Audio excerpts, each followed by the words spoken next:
ओम शांति। 13 जनवरी 2025 के बाबा के महावाक्य। बाबा कहते, मीठे बच्चे, पति से पावन बनाने वाले बाप के साथ तुम्हारा बहुत बहुत लव होना चाहिए।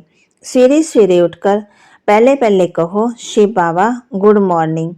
पति से पावन बनाने वाले बाप के साथ तुम्हारा बहुत बहुत लव होना चाहिए। सवेरे सवेरे उठकर पहले पहले कहो, शिव बाबा गुड मॉर्निंग। प्रश्न, एक्यूरेट याद के लिए कौन सी धारणा चाहिए? एक्यूरेट याद वाले की निशानी क्या होगी? एक्यूरेट याद के लिए कौन सी धारणा चाहिए? एक्यूरेट याद वाले की निशानी क्या होगी? उत्तर, एक्यूरेट याद के लिए धैर्यता, गंभीरता और समझ चाहिए।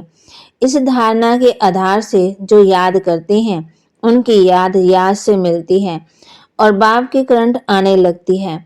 उस करंट में आयु बढ़ेगी, हेल्दी बनते जाएंगे, एक दिल एकदम ठहर जाएगी, शीतल हो जाएगी, आत्मा सतो प्रधान बनती जाएगी। ओम शांति। बाप कहते हैं, मीठे बच्चे, तत्वम अर्थात तुम आत्मा भी शांत स्वरूप हो। तुम सब आत्मा का सधर्म है ही शांति। शांति धाम से फिर यहाँ आकर के टॉकी बनती। ये कर्म इंद्रियां तुमको मिलती है पाठ बजाने के लिए। आत्मा छोटी बड़ी नहीं होती, शरीर छोटा बड़ा होता है। बाप कहते हैं, मैं तो शरीरधारी नहीं हूँ, मुझे बच्चों से सम्मुख मिलने आना होता है।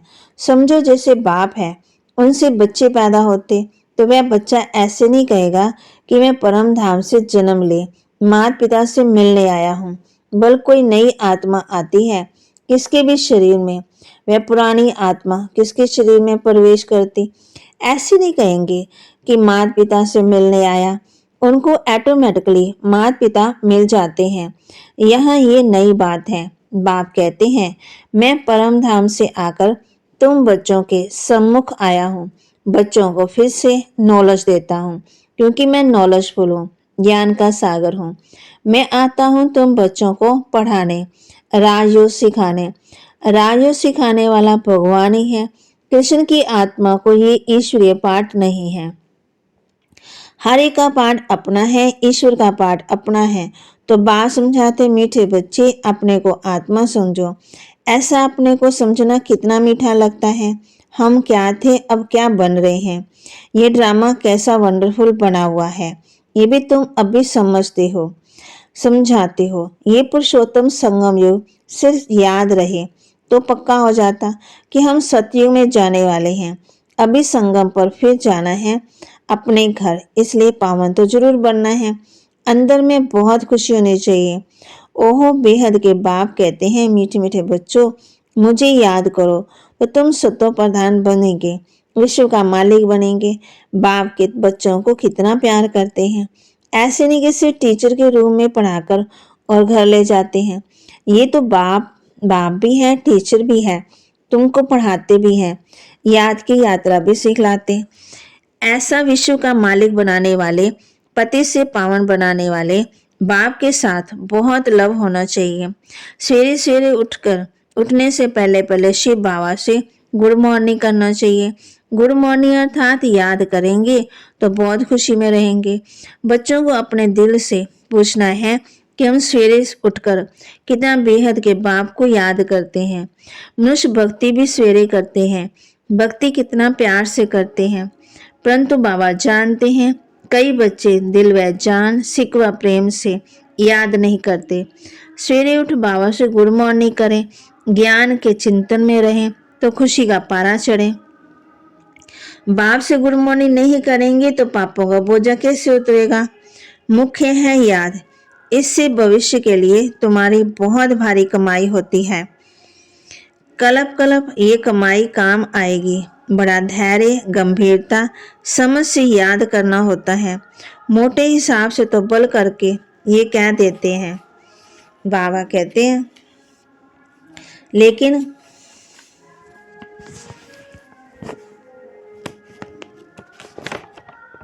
कि हम बाबा को बहुत याद करते हैं, परंतु एक्यूरेट याद करने से मेहनत है। जो बाप को जास्ती याद करते उनको करंट ज़्यादा मिलती, क्योंकि याद से याद मिलती। योग और ज्ञान दो चीजें हैं। योग की सब्जेक्ट अलग, बहुत भारी सब्जेक्ट है। योग से ही आत्मा सत्व प्रधान बनती। याद के बिना सत्व प्रधान होना असंभव है। अच्छी रीति प्यार से बाप को याद करेंगे तो ऑटोमेटिकली करंट मिलेगी, हेल्दी बन जाएंगे। करंट से आयु भी बढ़ती है। बच्चे याद करते हैं तो बाबा भी सर्च लाइट देते हैं। बाप कितना बड़ा भारी खजाना तुम बच्चों को देते हैं। मीठे बच्चों को ये पक्का याद रखना है, शिव बाबा हमको पढ़ाते हैं। शिव बाबा पतित पावन भी है, सदगति दाता भी है। सदगति माना स्वर्ग की राजाई देते हैं। बाबा कितना मीठा है, कितना प्यार से बच्चों को बैठ पढ़ाते हैं। बाप दादा द्वारा हमको पढ़ाते हैं। बाबा कितना मीठा है, कितना प्यार करते हैं। कोई तकलीफ नहीं देते, सिर्फ कहते हैं मुझे याद करो और चक्कर को याद करो। बाप की याद से दिल एकदम ठर जानी चाहिए। एक बाप की याद ही सतानी चाहिए, क्योंकि बाप से वर्षा कितना भारी मिलता है। अपने को देखना चाहिए हमारा बाप के साथ कितना लव है, कहाँ तक हमारे में दैवी गुण है। क्योंकि तुम बच्चों अभी कांटों से फूल बन रहे हो। जितना जितना योग में रहेंगे उतना कांटों से फूल सतो प्रदान बनते जाएंगे। फूल बन गए फिर यहाँ रह नहीं सकेंगे। फूलों का बगीचा है ही स्वर्ग। जो बहुत कांटों को फूल बनाते हैं उन्हें ही सच्चा खुशबूदार फूल कहेंगे। कभी किसी को कांटा नहीं लगाएंगे। क्रोध भी बड़ा कांटा है, बहुतों को दुख देते हैं। अभी तुम बच्चे कांटों की दुनिया से किनारे पर आ गए हो। तुम तो संगम पर हो। जैसे माली फूलों को अलग बर्तन में निकाल कर रखते हैं, वैसे तुम बच्चों को भी अब संगम युगी पाठ में अलग रखा हुआ है। फिर तुम फूल स्वर्ग में चले जाएंगे, कलयुगी कांटे भस्म हो जाएंगे। मीठे बच्चे जानते हैं पारलौकिक बाप से हमको अविनाशी वर्षा मिलता है। ये सच्चे सच्चे बच्चे जिनका शिव बाबा से पूरा लव है, उनको बड़ी खुशी रहेगी। हम विश्व के मालिक बनते हैं। जो सच्चे सच्चे बच्चे हैं जिनका बाप दादा से पूरा लव है, उनको बड़ी खुशी रहेगी। हम विश्व का मालिक बनते हैं। हाँ, पुरुषार्थ से ही विश्व का मालिक बना जाता है, सिर्फ कहने से नहीं। जो अनन्य बच्चे हैं उनको सदा ये याद रहेगा कि हम अपने लिए फिर से वही सूर्यवंशी चंद्रवंशी राजधानी स्थापन कर रहे हैं। बाप कहते हैं मीठे बच्चे, जितना तुम बहुतों का कल्याण करेंगे उतना ही तुमको मुनाफा मिलेगा। बहुतों को रास्ता बताएंगे तो लाभ होगा, तो बहुतों की आशीर्वाद मिलेगी। ज्ञान रत्नों से झोली भरकर फिर दान करना है। ज्ञान सागर तुमको रत्नों की थालियां भर भर कर देते हैं, जो फिर दान करते हैं वही सबको प्यारे लगते हैं। बच्चों के अंदर में कितनी खुशी रहनी चाहिए। समझदार बच्चे जो होंगे वह तो कहेंगे हम बाबा से पूरा वर्षा ही लेंगे, एकदम चटक पड़ेंगे। बाप से बहुत लव रहेगा, क्योंकि जानते हैं प्राण देने वाला बाप मिला है।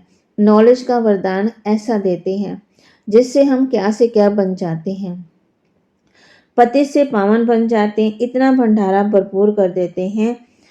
जितना बाप को याद करेंगे उतना लव रहेगा। कशिश होगी, सुई साफ होगी तो चुंबक खींचेगी अपनी तरफ। बाप की याद से कट निकल जाएगी। एक बाप के सिवाय और कोई याद ना आए। जैसे स्त्री का पति के साथ कितना लव होता है। तुम्हारी भी सगाई हुई है, सगाई की खुशी कम होती है क्या? शिव बाबा कहते मीठे बच्चे, तुम्हारी हमारे साथ सगाई है, ब्रह्मा के साथ सगाई नहीं है। सगाई पक्की होगी फिर तो उनकी याद सतानी चाहिए। बाप समझाते हैं मीठे बच्चे, गफलत मत करो, सुदर्शन चक्रधारी बनो, लाइट हाउस बनो। सुदर्शन चक्रधारी बनने से प्रैक्टिस अच्छी हो जाएगी, फिर तुम जैसे ज्ञान के सागर हो जाएंगे। जैसे स्टूडेंट पढ़कर टीचर बन जाते हैं, तुम्हारा धंधा ये है सबको सुदर्शन चक्रधारी बनाओ, तब ही चक्रवर्ती राजा रानी बनेगी। इसलिए बाबा सदा बच्चों से पूछते हैं सुदर्शन चक्रधारी होकर बैठे हो? बाप भी सुदर्शन चक्रधारी है ना? बाप आए हैं तुम मीठे बच्चों को वापस ले जाने। तुम बच्चे बिगड़ मगर हमको भी जैसे बेरामी होती है, जब समय होता है तो बेरामी हो जाती है। बस अभी हम जाएं। बच्चे बहुत पुकारते हैं, बहुत दुखी हैं, तरस पड़ता है।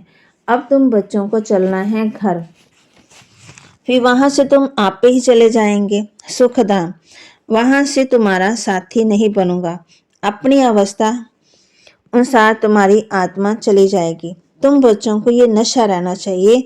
हम रूहानी यूनिवर्सिटी में पढ़ रहे हैं, हम गॉडली स्टूडेंट हैं, हम मनुष्य देवता अथवा विश्व के मालिक बनने के लिए पढ़ रहे हैं। हमसे इसमें हम सारी मिनिस्ट्री पास कर लेते हैं, हेल्थ की एजुकेशन भी पढ़ते हैं, कैरेक्टर सुधारने की नॉलेज पढ़ते हैं, health ministry, food ministry, land ministry, building ministry सब इसमें आ जाती है। मीठे मीठे बच्चों को बाप बैठ समझाते हैं। जब कोई सभा में भाषण करते हो, किसी को समझाते हो, तो घड़ी घड़ी बोलो अपने को आत्मा समझ परम पिता परमात्मा को याद करो। इस याद से तुम्हारे विकार विनाश होंगे, तुम पावन बन जाएंगे। घड़ी घड़ी ये याद करना है। परंतु ये भी तुम अब तभी कह सकते जब खुद याद में रहेंगे। इस बात के बच्चों की बहुत कमजोरी है। अंदरूनी तुम बच्चों को खुशी होगी, याद में रहेंगे, तब दूसरों को समझाने का असर होगा। तुम्हारा बोलना ज्यादा नहीं होना चाहिए। आत्म अभिमानी ही थोड़ा थोड़ा भी समझेंगे तो तीर भी लगेगा। बाप कहते बच्चे बीती सो बीती, अब पहले अपने को सुधारो, खुद याद करो। याद करेंगे नहीं, दूसरों को कहते रहेंगे, ये ठगी चल ना सके, अंदर दिल जरूर खाती रहेगी। बाप के साथ पूरा लव नहीं तो श्रीमत पर चलते नहीं। बेहद के बाप जैसी शिक्षा और कोई दे ना सके। बाप कहते मीठे बच्चे, इस पुरानी दुनिया को अब भूल जाओ। बिछाड़ी में तो सब कुछ भूल जाना है। बुद्धि लग जाती है अपने शांति धाम और सुख धाम में। बाप को याद करते करते बाप के पास चले जाना है। पतित आत्मा तो जा ना सके, वह तो है ही पावन आत्मा का घर। ये शरीर 5 तत्वों का बना हुआ है, तो 5 तत्व यहाँ रहने के लिए खींचते हैं, क्योंकि आत्मा ने ये जैसे प्रॉपर्टी ली हुई है, इसलिए शरीर में ममत्व हो गया है। मोह अब इसमें मोह निकाल जाना है अपने घर। वहां तो ये 5 तत्व है ही नहीं। सतयुग में शरीर योग बल से बनता है। सत्व प्रधान प्रकृति है, इसलिए खींचती नहीं है, दुख नहीं होता है। ये बड़ी महीन बातें हैं समझने की। यहाँ 5 तत्वों का बल आत्मा को खींचता, इसलिए शरीर छोड़ने की दिल नहीं होती। नहीं तो इसमें और खुश होना चाहिए। पावन बन शरीर ऐसे छोड़ेंगे जैसे मक्खन से बाल। तो शरीर से सब चीजों से ममता एकदम मिट जाना चाहिए। इससे हमारा कोई कनेक्शन नहीं, बस हम जाते हैं बाबा के पास। इस दुनिया में अपना बैग बैगेज तैयार कर पहले से भेज दिया है, साथ में तो चल ना सके। बाकी आत्मा को जाना है, शरीर को भी यहाँ छोड़ दिया। बाबा ने नए शरीर का शास्त्र करा दिया है। हीरे जवाहरात के महल मिल जाएंगे। ऐसे सुखधाम में जाने के लिए कितनी मेहनत करनी चाहिए, थकना नहीं चाहिए। दिन रात बहुत कमाई करनी है। इसलिए बाबा कहते हैं नींद को जीतने वाले बच्चे माँ में कम याद करो और विचार सागर मंथन करो। ड्रामा के राज को बुद्धि में रखने से बुद्धि एकदम शीतल हो जाती है। जो महारथी बच्चे होंगे वह कब हिलेंगे नहीं। शिव बाबा को याद करेंगे तो वह संभाल भी करेंगे। बाप तुम बच्चों को दुख से छुड़ाकर शांति का दान देते हैं। तुमको भी शांति का दान देना है। तुम्हारी ये बेहद की शांति अर्थात योग बल को भी एकदम शांत कर देंगे। जट मालूम पड़ जाएगा ये हमारे घर का है कि नहीं। आत्मा को जट कशिश होगी, ये हमारा बाबा है। नब्ज भी देखनी होती, बाप की याद में रहे, फिर देखो ये है, ये आत्मा हमारे कुल की है। अगर होगी तो एकदम शांत हो जाएगी। जिस कुल के होंगे उन्हों को इन बातों में रस बैठेगा। बच्चे याद करते हैं तो बाप भी प्यार करते हैं। आत्मा को प्यार किया जाता है, ये भी जानते हैं। जिन्होंने बहुत भक्ति की है वह भी जास्ती पढ़ेंगे। उनके चेहरे से मालूम पड़ जाएगा कि बाप में कितना लव है। आत्मा बाप को देखती है, बाप हम आत्मा को पढ़ा रहे हैं। बाप भी समझते हैं हम इतनी छोटी बिंदी है, आत्मा को पढ़ाता हूँ। आगे चल तुम्हारी ये अवस्था हो जाएगी, समझेंगे हम भाई भाई को पढ़ाते हैं। शकल बहन की होते हुए भी दृष्टि आत्मा की तरफ जाए, शरीर पर दृष्टि बिल्कुल ना जाए। इसमें बड़ी मेहनत है। ये बड़ी महीन बातें हैं, बड़ी ऊंची पढ़ाई है। वजन करो तो इस पढ़ाई का तरफ बहुत भारी हो जाएगा। अच्छा, मीठे मीठे सिकिल दे बच्चों प्रति माता पिता बाप दादा का याद प्यार और गुड मॉर्निंग। रूहानी बाप की रूहानी बच्चों को नमस्ते। रूहानी बच्चों की रूहानी बाप दादा को दिलवा जान सिकवा प्रेम से नमस्ते। धारणा के लिए मुख्य सार, अपनी झोली ज्ञान रत्नों से भरकर फिर दान भी करना है। जो दान करते हैं वो सबको प्यारे लगते हैं, उन्हें अपार खुशी रहती है। प्राण दान देने वाले बाप को बहुत प्यार से याद करते सबको शांति का दान देना है। सुदर्शन चक्र फिराते ज्ञान का सागर बनना है। वरदान, अंतवाहक शरीर द्वारा सेवा करने वाले कर्म बंधन मुक्त डबल लाइट भव। अंतवाहक शरीर द्वारा सेवा करने वाले कर्म बंधन मुक्त डबल लाइट भव। जैसे स्थूल शरीर द्वारा साकारी ईश्वरीय सेवा में बिजी रहते हो, ऐसे अपने आकारी शरीर द्वारा अंतवाहक सेवा भी साथ साथ करनी है। जैसे ब्रह्मा द्वारा स्थापना की वृद्धि हुई, वैसे अभी आपके सूक्ष्म शरीरों द्वारा शिव शक्ति का कंबाइन रूप के शास्त्रकार द्वारा शास्त्रकार और संदेश मिलने का कार्य होना है। लेकिन इस सेवा के लिए कर्म करते भी किसी भी कर्म बंधन से मुक्त सदा डबल लाइट रूप में रहो। स्लोगन, स्लोगन, मनन करने से ही जो खुशी रूपी मक्खन निकलता है वही जीवन को शक्तिशाली बनाता है। मनन करने से जो खुशी रूपी मक्खन निकलता है वही जीवन को शक्तिशाली बनाता है। अपनी शक्तिशाली मनसा द्वारा साकाश देने की सेवा करो। कोई भी ये नहीं कह सकता कि हमको सेवा का चांस नहीं है। कोई बोल नहीं सकता तो मनसा वायुमंडल से मुख की वृत्ति सुख में स्थिति से सेवा करो। तबीयत ठीक नहीं है तो घर बैठे भी सहयोगी बनो। सिर्फ मनसा से शुभ संकल्पों का स्टॉक जमा करो। शुभ भावना से संपन्न बनो। बाबा के महावाक्य को लाइक करें, शेयर करें, सब्सक्राइब करें और अपने जीवन में